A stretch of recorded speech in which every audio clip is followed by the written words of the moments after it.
Welcome back नाज़रीन। ख़बरुनि जी शुरूआत कंदासीं हिन अहम ख़बर सां। संसद समेत सॼे मुल्क में बरसात ने ॿोॾि सबबि हयातियूं विञाईंदड़नि जो अंग 1033 थी वियो आहे। बरसात ने ॿोॾि सबबि 110 ज़िलनि में 57,73,000 माण्हू मुतासिर थिया आहिनि।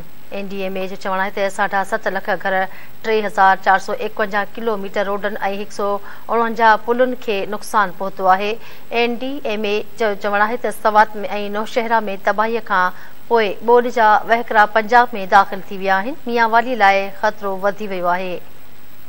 ख़बर अव्हांखे ॾेई रहिया आहियूं। कोयटा जे इलाइक़े वली तंगी में डेम टुटण जो अफ़वाह आहे। नवां किले ऐं ॿियनि इलाइक़नि में ॾहकाव पखिड़िजी वियो आहे।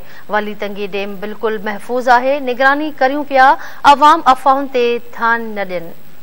इहो चवणु आहे डिप्टी कमिश्नर जो। नाज़रीन, अहम ख़बर अव्हांखे ॾेई रहिया आहियूं। सिंध समेत सॼे मुल्क में बरसात ने ॿोॾि सबबि हयातियूं विञाईंदड़नि जो अंग वधी 1033 आहे। बरसात ने ॿोॾि सबबि 110 ज़िलनि में 57,73,000 माण्हू मुतासिर थिया आहिनि।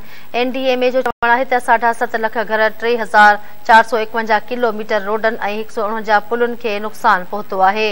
NDMA मूजिबि सवात ऐं नौशहरा में तबाहीअ खां पोइ ॿोॾि जा वहिकरा पंजाब में दाख़िल थी विया आहिनि। मियांवाली लाइ ख़तरो वधी वियो आहे। ख़बर अव्हांखे ॾियूं पिया। इंतिज़ामिया मियांवाली में ॿोॾि जे ख़दशे सबबि शहरनि खे महफ़ूज़ हंधनि ते मुंतक़िल थियण जी हिदायत करे छॾी आहे।